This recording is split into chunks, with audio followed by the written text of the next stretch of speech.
Hey, so we've got Paul here. Paul, you're one of our expert software installers.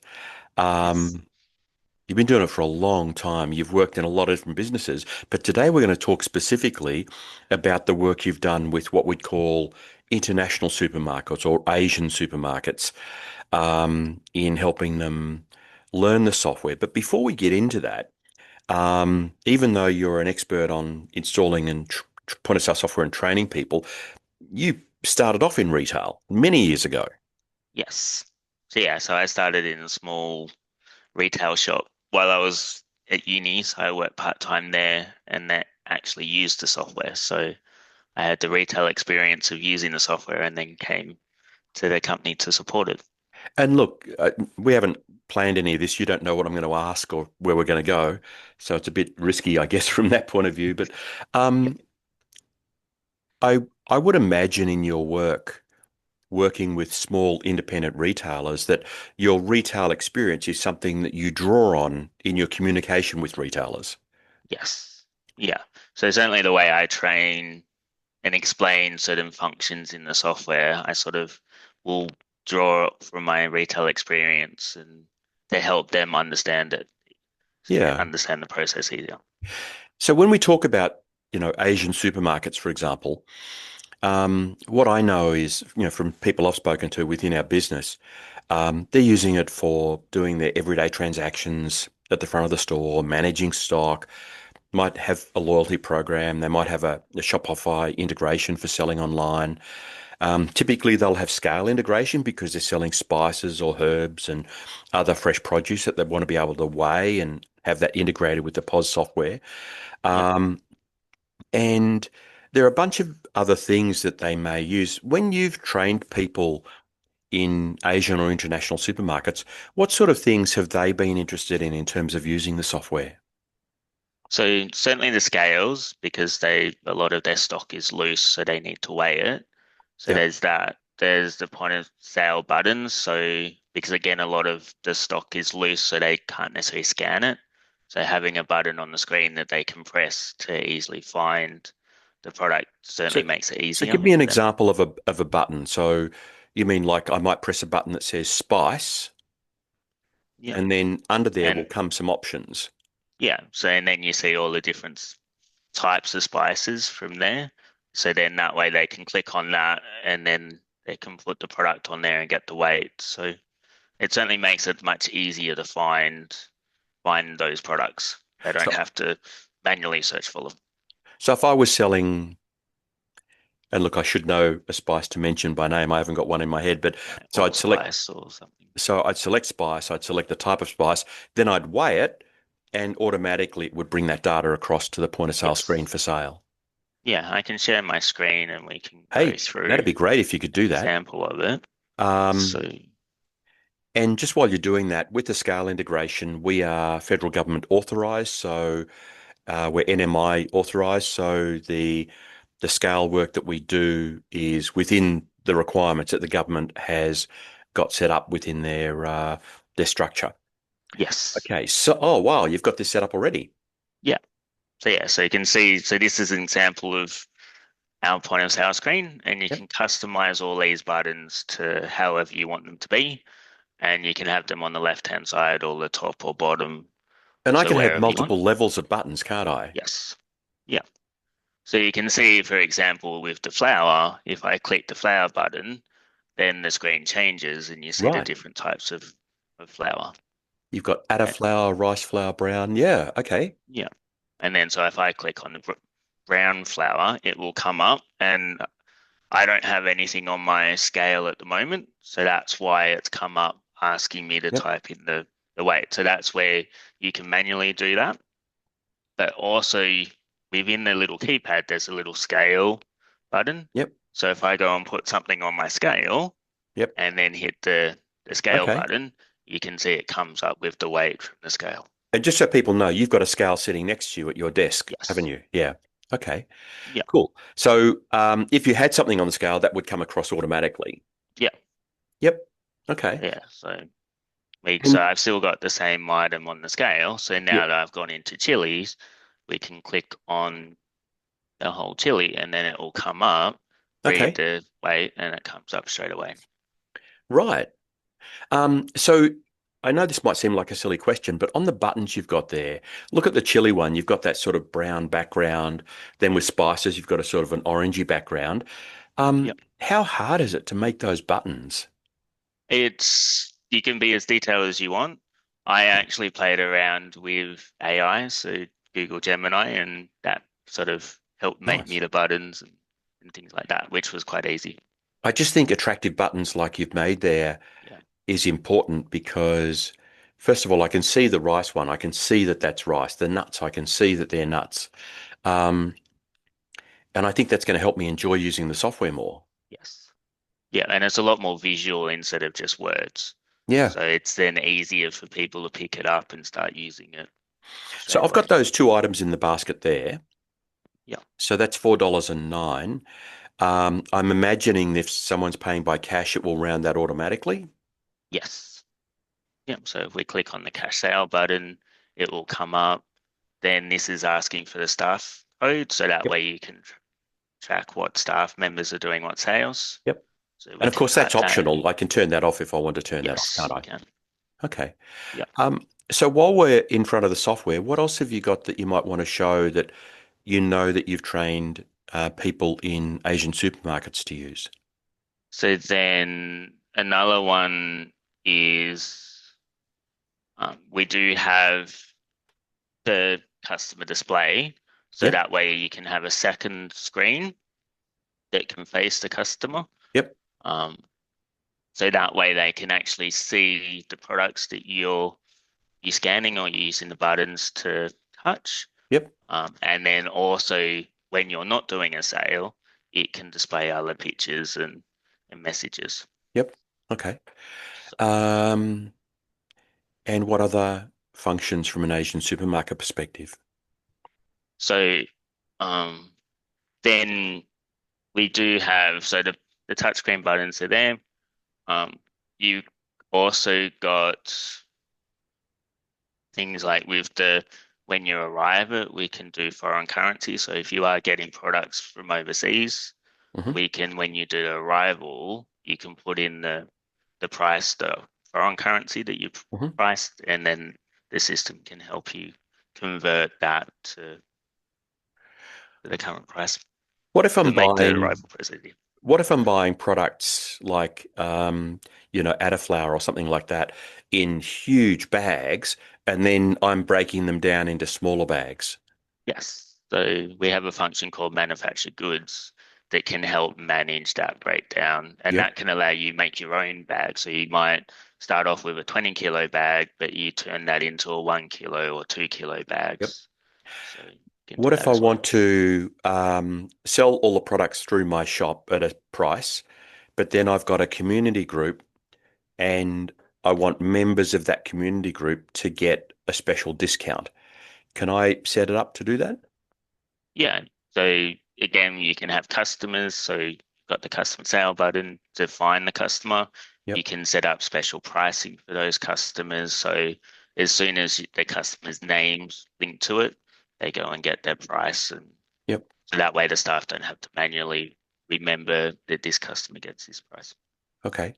Um, Can you think of other unique things that you might have been asked for that could be relevant to international or Asian supermarkets? Not necessarily unique as such.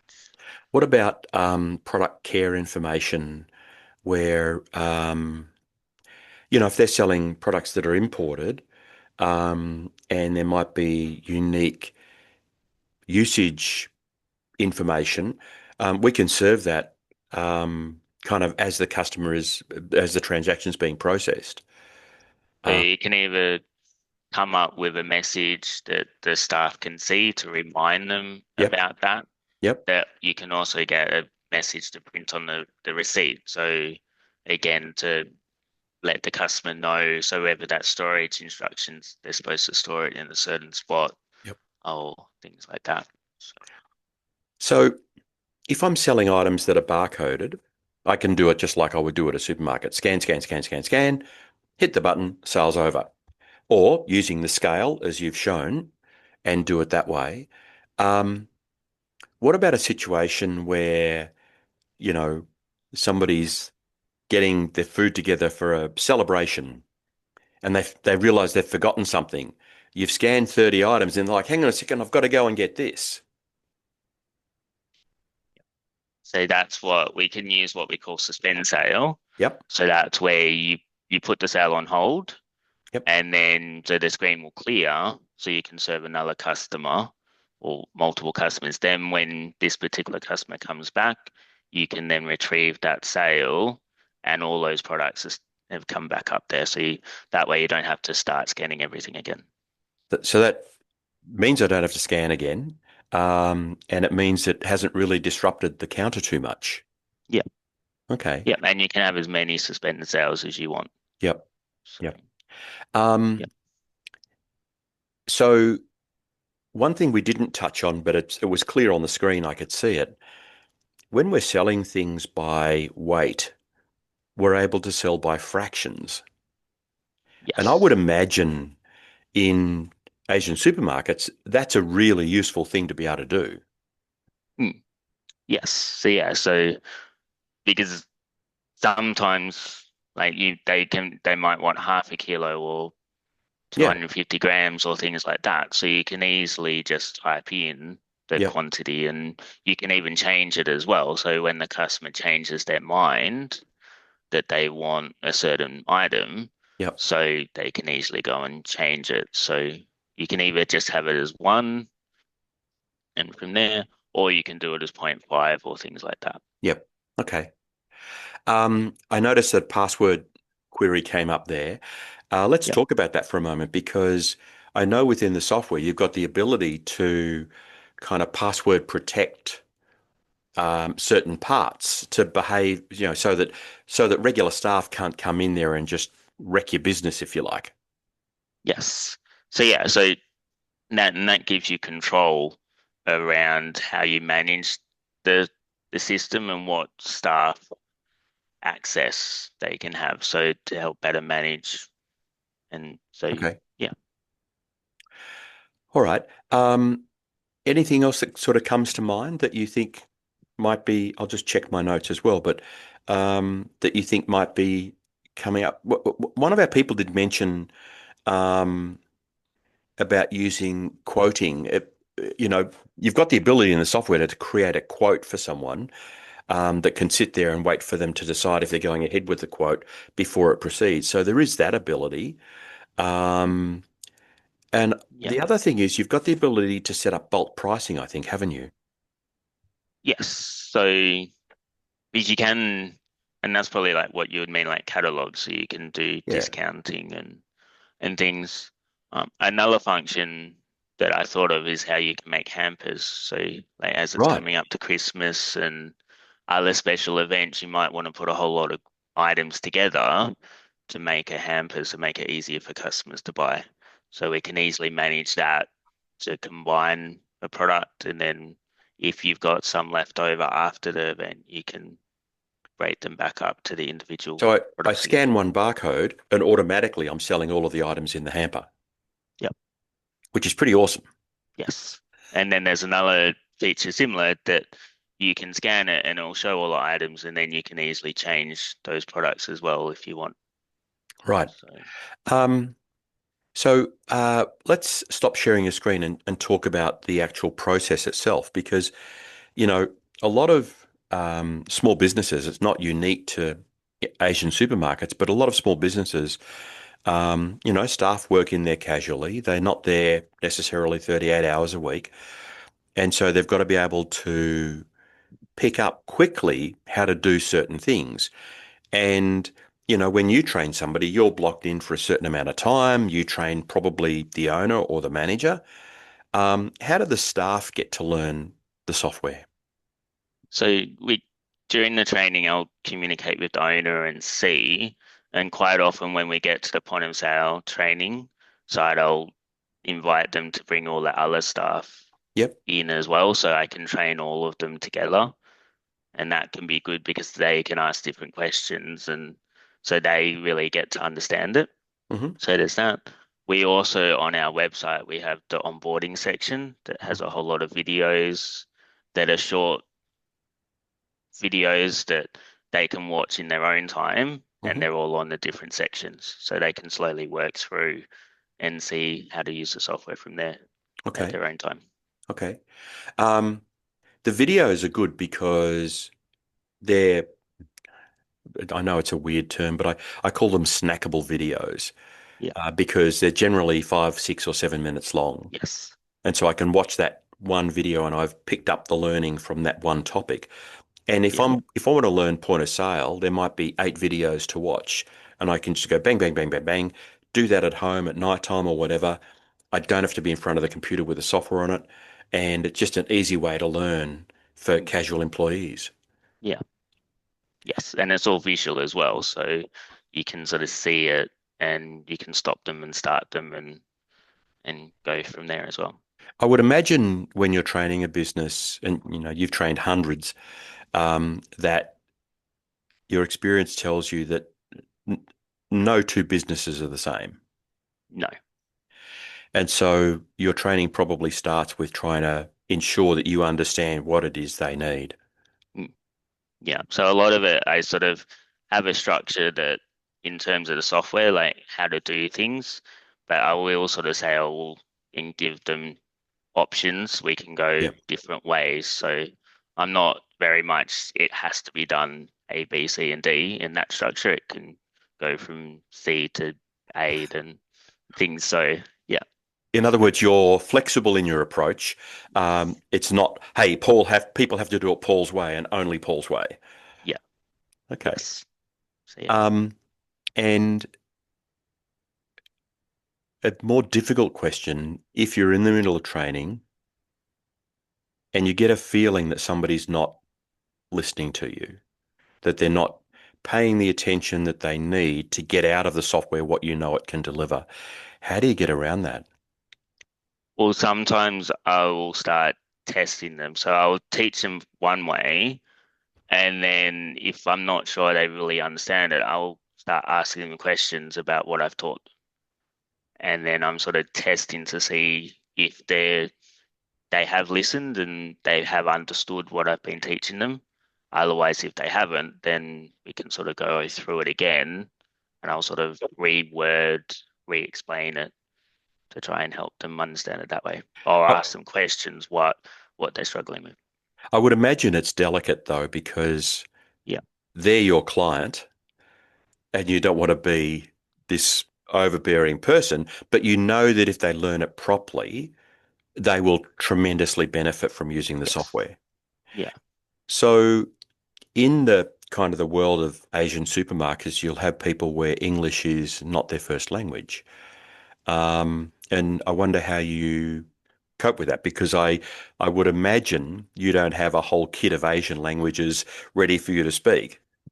Yeah. No, I'm certainly not bilingual or things like that. But a lot of it can just take a lot of patience and sort of trying to reword what I'm saying Yep. and asking them for examples as well. Yeah. And look, our So our chatbot, they can talk to our chatbot in whatever language they want to use, and the chatbot will give them knowledge and advice in whatever language they've used. So there yes, is that support mechanism in the language of their choice.